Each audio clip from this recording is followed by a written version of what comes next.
All right, folks, get ready for a deep dive that's, maybe a little different than usual. It's different how? Well, we're tackling miracles today. Miracles, huh? Yep, miracles. You know, those seemingly impossible events that defy explanation. Okay, I'm intrigued. What's our source material for this deep dive? We're looking at a sermon titled, Only Believe God Still Does Miracles, by Apostle John Esaias Moore. Interesting. So are we going to explore, like, the historical context of miracles, or...? Not exactly. Our listeners specifically asked us to explore what this sermon says about believing in miracles, but in today's world. You know, like, how relevant are those ancient stories to our modern lives? Okay. Gotcha. So less about the history of miracles and more about how the sermon interprets them for the present day. Exactly. So let's dive in and see what Apostle Moore has to say. You know, one thing that struck me right away is how this sermon starts off. What's that? It really leans into those big dramatic miracles from the Bible, you know, Moses parting the Red Sea, Jesus healing the sick. Yeah, like the kind of stuff you'd see in a Hollywood movie. Right. And it's interesting because it kind of makes you think, like, man, I wish I could pull off a miracle like that. Haha, for real. Mm-hmm. Imagine being able to teleport during rush hour or tune water into coffee on a Monday morning. Seriously. But the sermon isn't just trying to wow us with those stories. It uses them as a foundation for its main argument. Which is? That miracles didn't just stop happening when the Bible ended. They're still happening today. Wait, hold on. So the sermon is claiming that miracles are still happening right now. That's what it's saying. But how does it convince us that that's possible? You know, those Bible stories happened thousands of years ago. Yeah, it seems like a big leap to go from ancient stories to present-day miracles. Well, that's where things get really interesting. The sermon tries to bridge that gap by saying that miracles are still happening all around us, just maybe not in such a flashy, obvious way. Okay, so not necessarily parting the Red Sea level miracles. Right. More like everyday miracles. Things like unexpected healings or finding financial support when you really need it. So it's about recognizing the extraordinary in the ordinary. Exactly. But I did notice that the sermon doesn't give us many concrete examples. Yeah, I was thinking the same thing. It's more like, these things are happening, trust me. Right. It's kind of vague on the details, which could make you wonder, like, is that enough to be convincing? Yeah, good point.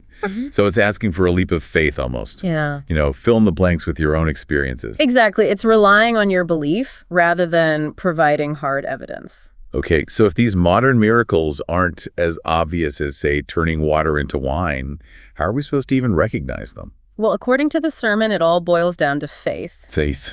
Yep. The sermon really hammers home this idea that faith is like the master key to unlocking miracles. It even pulls out a Bible verse to back that up. It does.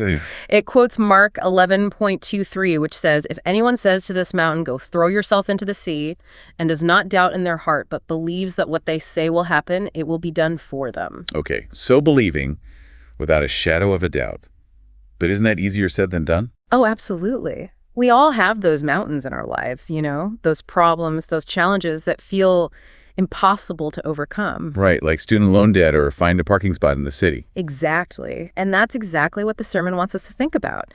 It's urging us to identify those mountains in our own lives, those things that seem insurmountable, and have faith that even those mountains can be moved. So it's saying that if we believe strongly enough, anything is possible. Well, it's definitely suggesting that. But what if we're not seeing those dramatic parting the sea type miracles in our own lives? Does that mean we're not doing faith, right? Yeah, that's a good question. What if our mountains aren't moving?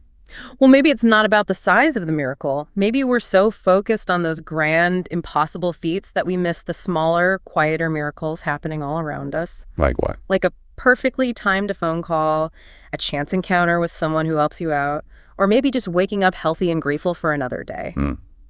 So it's about shifting our perspective and seeing those everyday occurrences as potentially miraculous. Exactly. It's about recognizing the wonder that already exists in our lives, even if it doesn't come with flashing lights and a soundtrack. Wow, that's a really powerful thought. So if you're listening to this, maybe you're thinking about your own mountains right now. But what if those everyday moments of kindness, those lucky breaks, those times when things just seem to fall into place, what if those are miracles in disguise? That's a great question to ponder. And maybe the real challenge isn't about waiting for a big dramatic miracle to happen, but about opening our eyes to the possibility that miracles are already happening all around us every single day. It's all about perspective, isn't it? No matter what you believe. It really is. Thanks for diving into this with me today. Of course.